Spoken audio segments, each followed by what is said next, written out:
Okay, so why the fuck would you listen to some random dude in a black t-shirt telling you how to make 10K a month with SMMA? Well, I spent the past 4 years scaling agencies, and I've scaled 2 of my own to 100K a month plus in home improvement niches. And over those 4 years, I've advised over $30 million in agency revenue and helped over 100 people hit 10K a month. And so this video is going to be unedited value on how you can hit 10K a month with your agency in the next 30 days. And so if you can't pay attention for 10 minutes straight, then click off right now. There's no way you're going to hit 10K a month. But if you can, lock in and let's get to it. Now, the first thing is going to be innovate or die. Now, there are a bunch of agency owners hitting 10K a month, 20K a month, 30K a month, probably in the exact same niche that you're in. Now, I know you're probably tempted to go take exactly what they're doing and copy them. Now, that can work. The problem is with that is that if you go do exactly what they're doing, they're just going to beat you because they're better at it because they fucking started doing it. So they're better at it. Their costs are going to be cheaper. They're going to close better. Their sales process is going to be better. Everything's going to be better. So if you can't do something new, then you're always going to lose. A quote that Alex from Rosie says all the time is new is better than better, right? So basically just meaning if you come to the market with something new, with something that's never been seen before, people are going to eat that shit up. People think that the reason why they're not successful and the reason why they're not scaling is because there's not some new thing that's going to help them hit $1 million a year. So your clients, they think they're not at whatever revenue they want to be is because there's not some new thing. So if you come to the market with something new, people are going to eat that shit up, and that's when you can capture a lot of market at once. Because the people that are doing the same thing over and over and over and over and over again, they're literally redoing the same thing. So they're going to get the same exact result. You need to come to the market with something new, with something better, with something the market has never seen before, and that's when you will capture a lot of market share at once. So again, if you want the same result that everyone else is seeing, then you can go ahead and do the same thing. If you want something different, we have to make something different. So the problem is that these people, when they came into the market, they were doing something different. And now we're trying to copy them when they have more money than us, likely a better team than us, likely are more skilled than us. So we're gonna be always playing on their playing field and we're always gonna lose. Now, number 2 is gonna be fail. Now, something I say all the time is you're gonna eat shit. You're gonna do bad. Whether you haven't taken a sales call, whether you haven't taken a set call,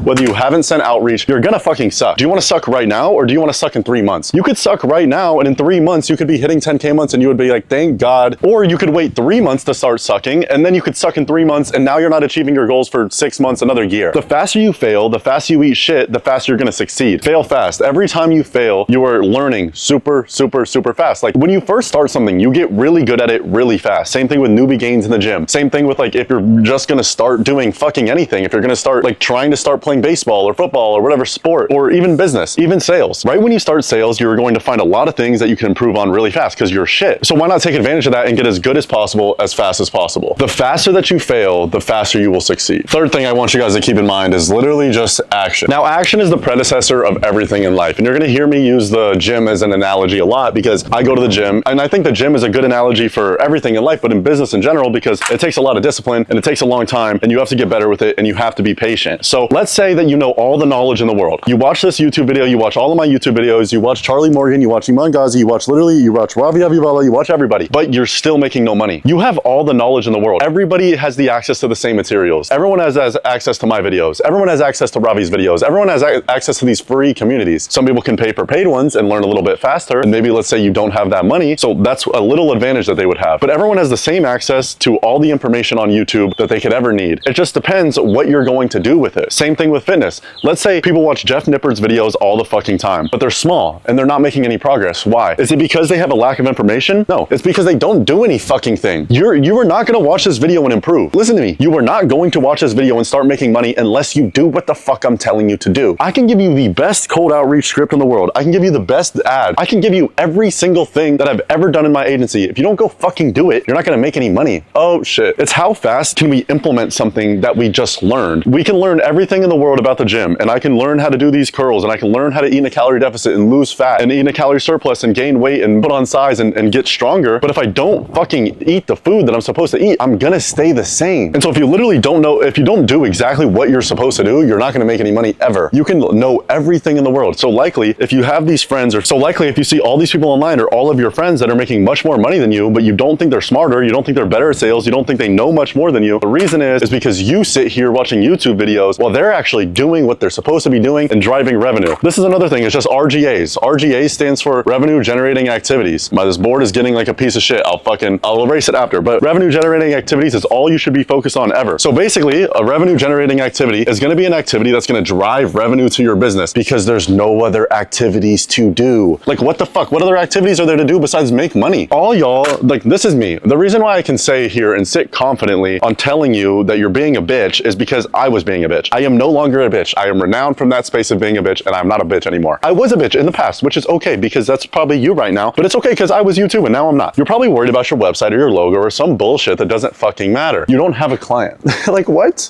Like why are you going to be worried about your fulfillment when you don't have a client to fulfill for? You could have the best fulfillment in the world, but no one knows who the fuck you are and no one's going to buy your shit and you're not even going to be able to show anybody. So literally fail fast, take action, start finding clients right now. And if you get a client, the entrepreneur in you has to be like, okay, I'm going to figure it out. You give yourself one day to figure out the fulfillment and I guarantee you will. Versus if you're not even going to focus on landing a client, I guarantee you can bullshit and think about fulfillment for 3 months and trying to get the perfect website, the perfect case study, the perfect everything. It's never going to be perfect. No, nothing's ever perfect. You just fall fast, you take action, you catch yourself on the way down, and let's get it. So let's think about 10K a month and what that actually means. I don't know if my fucking face is in the fucking camera, whatever. Let's say it's going to be 5 clients at 2K a month, and that's going to get us 10K a month in revenue, I'm going to go ahead and say we're going to need 7 clients at 2K a month, and that's going to put us at 14K a month, and we're going to be spending 4K on stuff, and that's going to have us profiting 10K. So let's say to profit 10K a month, right, to take home 10K a month, we're going to be needing to do 14K a month while you're very, very active in the business. Now, all we need to do is make sure the financial modeling to get to this number makes sense. And likely all you need to do to hit this number is just more. I'm just going to write more. You likely just need to do more. The thing is volume solves pretty much every problem in business. You're not making enough money, you need more volume. You're not getting enough leads, you need more volume. So if we think about the financial modeling to be able to hit 10K a month, like I said, so that means we need 7 clients at 2K a month. 7 clients at 2K a month. Let's say we land 1 client a week, right? So we land 4 clients a month. For 2 months, that's 8 clients. And then we end up churning one of those clients. So churn would basically mean that that client isn't with us anymore. If we land a client a week at 2K a month, 8 weeks in a row, we will be taking home $10,000 a month. And I guarantee you that's life-changing money. You literally just need to lock in. Now, I know people are saying lock in, but I used to do this thing called a 90-day sprint, and I do this thing, and I'm literally in a sprinting phase right now, which is basically like this phase doesn't have to last forever. You don't have to be working 16 hours a day for the rest of your life, but please just allow yourself to do it for 3 months, for 90 days, to prove to yourself that this internet money shit actually exists. Like the problem with a lot of you guys is you haven't seen that first lick of success yet, so you don't know that this shit's actually real. Because if you did see that success, I guarantee you would be like actually motivated to go make the thing happen. So like for the next 90 days, please just commit to yourself. Stop going out, stop fucking off, stop drinking on the weekends, stop taking opinions from everybody else, and like be very, very particular with your time. Start blocking off your time in a calendar. Start literally knowing where every single hour goes. Because like I said, I have the same access to materials and knowledge as you, and I did. I made it work and you haven't, right? Because you're watching this video today. I am not qualified to be here. I should not be here today. There is no reason why I should be standing here in a mansion in South Florida with a fucking $15,000 piece of fucking metal on my wrist. There is no reason. I was stupid as fuck. Like literally so dumb. 2.1 GPA in college, I dropped out. I was never the smart one. All of my friends in high school, always way smarter than me. I wasn't made fun of, but I was definitely the dumb one in the group. I was never traditionally hardworking. Even when I was playing sports in high school, all my friends would be like, oh, why aren't you want to get extra reps? And I was like, why would I do that? There was no reason why I should be successful, yet why am I here today? I'm not saying this because I'm better than you. I'm saying this because I'm worse than you. And I still made it happen. Now I'm saying this to piss you off. It is simple. Now I'm not going to tell you and sit here and tell you it's going to be easy. But if you can sit here and just make the math make sense that in the next 8 weeks, I literally need to close 1 client a week. How can I make those numbers happen? And so we start to reverse engineer what we need to do. So once we have that goal, what we need to do is we need to reverse engineer the inputs to actually make it happen. So let's say we need to send 1,000 cold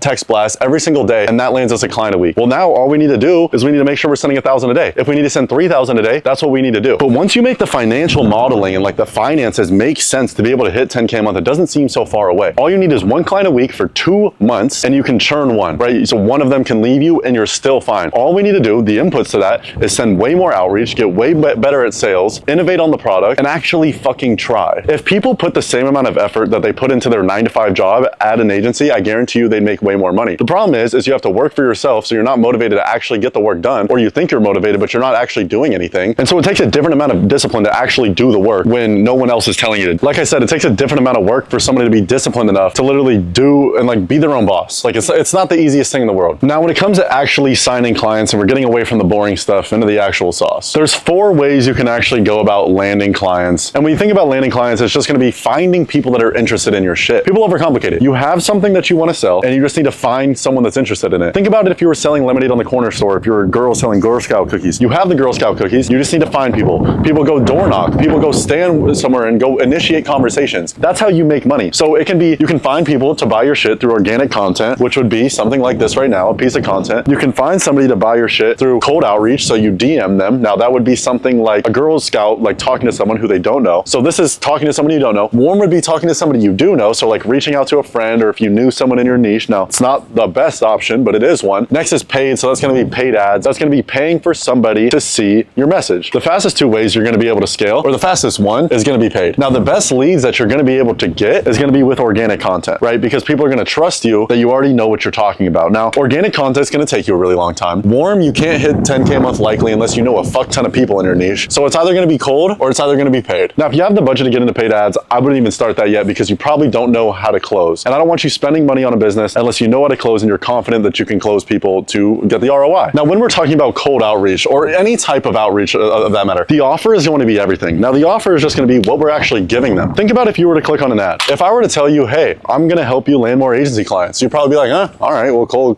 he kind of knows what he's doing. He's helping me right now. Maybe I'll click on it. That's because you're with organic. But if I was like, hey, I'm going to help you land more agency clients, you're only going to pay me a portion of what they pay you. There's nothing up front. That's going to be the best offer in the world. You're going to fucking click on that. Everybody on this video would want me to help them land agency clients, do it for them, super one-on-one. So the offer that you're saying in the ad or in your outreach or in whatever you're doing, it's going to be the only and basically main driver on why someone would click it or not. When you are going and dialing in your messaging and gonna go send outreach, you want to make sure your offer is attractive to the market. Now, some offers that I would suggest and I would run if I were to go back into the agency game right now is either going to be pay on results basis. So you only pay a small portion of what they pay you. You can also do a setup fee on top of this. So it could be pay on results with, so let's say we're talking about the solar niche. You only pay when we bring you a solar install plus a setup fee. So they only pay you $1,000 per install plus a setup fee to get everything going, or pay per appointment, or pay per lead. It's a complete pay on results performance-based offer, which is good because you get paid on the upside of what you help make them. It's going to be an easier sale and you're going to be able to book appointments more because obviously everyone wants something performance-based. Now, something else that would be good if you're a complete beginner is a free trial. Now, I know you're probably like, Cole, fuck, I want to make money. A free trial is a good way to make money, and you can even do something called a conditional free trial. So let's say you're in the solar niche, roofing niche, or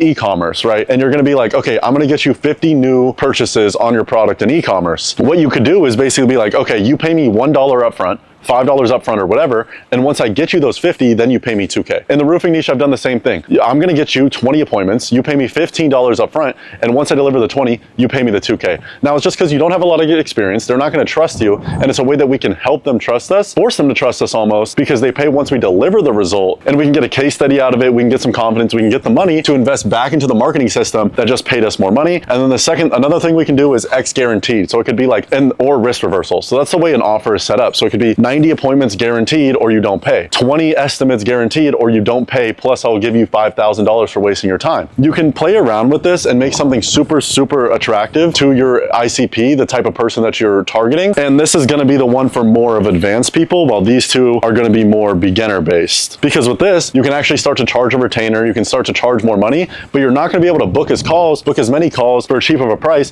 because like I said, offers literally going to be everything. My neighbor's dog is tweaking. But another thing I wanted to go over is red ocean versus blue ocean markets and the niche that you're in. Let's say again, you're in the e-commerce niche and you want to put an offer to market, right? So basically it would just be like we were just talking about, put a really good offer. So if we're going to put a red ocean offer, a red ocean offer basically means like an offer that's been done a million times, which is going to be like a pay on results thing or something like that. The reason why that offer of like $15 down and 2K after we deliver the result is so good is because no one was doing it. And no one was doing it, we can blow up that market really fast. A red ocean offer would basically be an offer that's been done before. And the reason why this is good is because it's safe, but the reason why this is bad is because you're playing in somebody else's shadow. If somebody else has done it before, right, we're never going to be as good as them at it. Like I was just talking about earlier with the innovator die at the beginning of the video. They're always going to be better because they likely have more money, more skills, a bigger team, and literally everything. So we can make money, but we're just going to be second best. I'm not interested in that. And a blue ocean offer is an offer that's never been done before. It's risky because we don't know if it's going to work, but there's huge upside. This is exactly how we're going to capture a lot of market at once, is if we're doing a blue blue ocean offer in a proven niche. So a proven niche like Ecom, anything like that, but it's a blue ocean offer, one that's never been seen before. What we want to do is we want to find something right in the middle. That's the sweet spot, where it's a little bit red ocean, something like it has been done before, but we're innovating on it, making it a little bit blue ocean, so there is huge upside. We're not playing in somebody else's shadow, and it's not risky, and it still maintains safety, so we're not wasting our time. So that's exactly how I would hit 10K a month if my life literally depended on it. The biggest thing I want you guys to realize is focus on those revenue generating activities. Don't quit. Get better every single fucking day, and I hope you guys enjoyed the video. If you did, click the link below, drop the sub button. It helps me out a fuck ton, and as always, I will catch you on the next one.